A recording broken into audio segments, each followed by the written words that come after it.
കഴിഞ്ഞ എപ്പിസോഡിൽ ഞാൻ പറഞ്ഞത് ഇതിൻ്റെ കൂളൻറ്റിൻ്റെ എക്സ്പെൻഷൻ ടാങ്ക് ക്ലീൻ ചെയ്ത്, അതുകൂടാതെ അതിൻ്റെ അകത്ത് റേഡിയേറ്റർ ക്ലീനിങ്ങിൻ്റെ ഒരു ഫ്ലൂയിഡ് ഒഴിച്ചത്. അത് ഒഴിച്ചതിന് ശേഷം ഞാൻ 2 ദിവസത്തോളം വണ്ടി ഇടക്കിടക്കായി സ്റ്റാർട്ട് ചെയ്ത് എന്നിട്ട് ഓഫ് ചെയ്ത് അങ്ങനെ ഒരു സർക്കുലേഷൻ ചെയ്ത് ആ സർക്കുലേഷൻ കംപ്ലീറ്റ് ആയി. അതിനുശേഷം ഞാൻ ആ ഫ്ലൂയിഡ് മുഴുവൻ എംപ്റ്റി ചെയ്ത്, ഫ്ലൂയിഡൊന്നും നമുക്ക് പബ്ലിക്കായിട്ട് എവിടെയും കളയാൻ പറ്റില്ല. സോ അത് ഞാൻ ഒരു വർക്ക്ഷോപ്പിൻ്റെ സൈഡ് കൊണ്ടുപോയിട്ട് എംപ്റ്റി ചെയ്തത്. എന്നിട്ട് അവിടെ നിന്ന് തന്നെ വേറെ ഒരു കൂളൻറ്റ് AC ഡെൽക്കോൻ്റെ ഈ കൂളൻറ്റ് വാങ്ങിച്ച് ഞാൻ ഇതിനകത്തേക്ക് ഒഴിച്ച്. എനിക്ക് വെള്ളം ഒഴിച്ചാൽ മതി, അല്ലെങ്കിൽ ഡിസ്റ്റിൽഡ് വാട്ടർ ഒഴിച്ചാൽ മതി. പക്ഷേ ഞാൻ അത് ചെയ്യുന്നില്ല, കൊറോഷൻ വന്നാലോ. ഇത് ഒഴിക്കാൻ 2 കാരണമുണ്ട്. ഒന്ന്, ഡിസ്റ്റിൽഡ് വാട്ടറിന് ഏകദേശം 5 ദിർഹോളം ഉണ്ട്.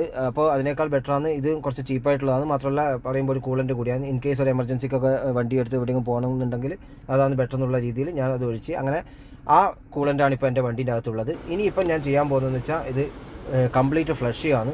പക്ഷേ ഈ ഫ്ലഷ് ചെയ്യാൻ നേരത്ത് ഇത് കണ്ട് ഈ ഒരു T ജോയിൻറ്റ് പൊട്ടിപ്പോയി. ഇത് ബാങ്ക് 1 നിന്നും ബാങ്ക് 2 നിന്നും ഇഞ്ചിൻ്റെ ഹെഡിൽ നിന്ന് വരുന്ന ലൈന് ജോയിൻ ചെയ്യുന്ന ഒരു ജംഗ്ഷനാണ്. ഇതിന്ന് റിട്ടേൺ ആണ് എക്സ്പാൻഷൻ ടാങ്കിലേക്ക് പോകുന്നത്. പക്ഷേ ഇത് പൊട്ടിപ്പോയി. ഇതിൻ്റെ ഈ ഒരു പാർട്ട് മാത്രമായിട്ട് കിട്ടില്ല, ഇതിൻ്റെ മൊത്തം പാർട്ടായിട്ടേ കിട്ടുള്ളൂ. ഇതിൻ്റെ പാർട്ട് നമ്പർ ഞാൻ ഇവിടെ കാണിക്കുന്നുണ്ട്. ഏകദേശം 200 ദിർഹം. മാത്രമല്ല 2 ദിവസം പിടിക്കും വരാൻ വേണ്ടിയിട്ട്. ദുബായിൽ നിന്ന് വരണം, ഞങ്ങൾ അബുദാബിയിൽ എത്താൻ വേണ്ടി കുറച്ച് ടൈം എടുക്കുന്നു പറഞ്ഞു. സോ അതുകൊണ്ട് ഞാനിപ്പോൾ ഒരു ബ്രാസിൻ്റെ ഒരു 3 ദിർഹംസിൻ്റെ ഒരു സാധനം ഞാൻ വാങ്ങിച്ചു വെച്ചിരിക്കുകയാണ്. ഇതൊരു ഡിസൈൻ വൈസ് ഒരു ഇമ്പ്രൂവ്മെൻറ്റും കൂടിയാണ്. കാരണം ഇതിൽ കുറച്ചുകൂടി ക്വാളിറ്റി ഉണ്ട്. മാത്രമല്ല ഇപ്പോൾ മറ്റേതുപോലെ പൊട്ടൂല.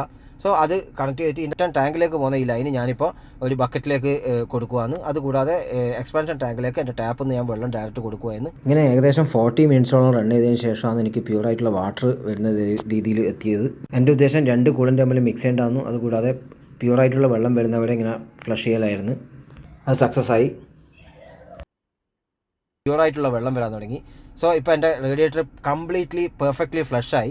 എല്ലാ സെഡിമെൻസും പോയി ശുദ്ധമായ വെള്ളം തന്നെ കിട്ടാൻ തുടങ്ങി. അപ്പോൾ നിങ്ങൾ ചോദിക്കും, ഇതിനകത്ത് ഇനിയിപ്പോൾ ലാസ്റ്റ് നിങ്ങൾ എഞ്ചിൻ ഓഫ് ചെയ്ത് കഴിഞ്ഞാൽ ഇതിൻ്റെ അകത്ത് വെള്ളം ഉണ്ടാവില്ലെന്ന്. ആ വെള്ളം ഞാൻ ലാസ്റ്റ് ഫ്ലഷ് ചെയ്ത് ഇനിയിപ്പോൾ മോപ്പാറിൻ്റെ ഈ ഒരു ഫ്ലൂയിഡ് ഒഴിക്കുവാണ്. പിന്നെ എയർ ബബിൾ പോകാൻ വേണ്ടിയിട്ട് ഞാൻ കുറച്ച് സമയം വെയിറ്റ് ചെയ്തിരുന്നത്. അതുകൊണ്ട് എപ്പോഴും ഫില്ല് ചെയ്ത് കഴിഞ്ഞാൽ കുറച്ച് സമയം വെയിറ്റ് ചെയ്യുക. ക്യാപ്പ് ഡയറക്റ്റ് ഇടരുത്. എയർ ബബിൾ പോകാൻ വേണ്ടി വേറൊരു ഐഡിയ ഞാൻ യൂട്യൂബിൽ തന്നെ കണ്ടുപിടിച്ചതാണ്. ഇതേപോലെ ഈ ഹോസ് ഇങ്ങനെ പ്രസ് ചെയ്ത് കൊടുത്തു കഴിഞ്ഞാൽ ബബിൾസ് ഉണ്ടെങ്കിൽ പോകുന്നു. സോ അങ്ങനെയും ചെയ്ത് എനിക്ക് ഇതുവരെ ഈ വണ്ടിയുടെ ബ്ലീഡ് വാൾവ് എവിടെയാണെന്ന് ലൊക്കേറ്റ് ചെയ്യാൻ പറ്റിയില്ല. ആർക്കും അറിയുന്ന ആളും കൊണ്ടെങ്കിൽ പറഞ്ഞതാണ്. ഈ ഒരു പ്രോസസ്സ് നിങ്ങൾക്കും നിങ്ങളെ വീട്ടിൽ വെച്ചിട്ട് നിങ്ങളെ വണ്ടിയിൽ ചെയ്യാവുന്നതാണ്. ആകെ ബ്ലീഡ് വാൾവും അതായത് എയർ കൊടുക്കാതെ നോക്കുകയും ചെയ്യുക. അതേ ആവശ്യമുള്ള സാധനങ്ങളൊക്കെ വാങ്ങിച്ചു വെച്ച് കഴിഞ്ഞാൽ നിങ്ങൾക്ക് സുഖമായിട്ട് ചെയ്യാൻ പറ്റും. എഞ്ചിന് റിട്ടേൺ വരുന്ന ലൈന് എപ്പോഴും ഹൈ ടെമ്പറേച്ചർ റെസിസ്റ്റൻ്റ് ആയിട്ടുള്ള ഹോസ് എന്തെങ്കിലും ഫിറ്റ് ചെയ്യാൻ ശ്രമിക്കണം. നല്ല ടെമ്പറേച്ചറിൽ 80 ഡിഗ്രി സെൽഷ്യസിലൊക്കെ വരിക. അപ്പോൾ അത് താങ്ങാൻ ശക്തിയുള്ള ഹോസായിരിക്കണം. അതേപോലെ ഗ്ലൗസ് കാര്യങ്ങൾ ഒക്കെ ഇട്ടിട്ട് വേണം ഇത് ചെയ്യാൻ. ലാസ്റ്റ് വരുന്നതൊക്കെ നല്ല ചൂട് വെള്ളമായിരിക്കും. അത് ശ്രദ്ധിക്കാൻ മറക്കരുത്. ഞാനിത് ജീവിതത്തിൽ ആദ്യമായിട്ടാണ് ചെയ്യുന്നത്. നിങ്ങൾക്കും അതുകൊണ്ട് ചെയ്യാൻ പറ്റും. പിന്നെ എനിക്ക് UAE ഇവിടെ പാർക്കിംഗ് ആയതുകൊണ്ട് പരിമിതികളുണ്ട്. നിങ്ങൾക്ക് വീട്ടിലാകുമ്പോൾ അങ്ങനത്തെ പരിമിതികളൊന്നും ഇല്ലല്ലോ. എൻ്റെ ഈ വീഡിയോ നിങ്ങൾക്ക് ഹെൽപ്ഫുൾ ആയി എന്ന് വിചാരിക്കുന്നു. Thank you for watching.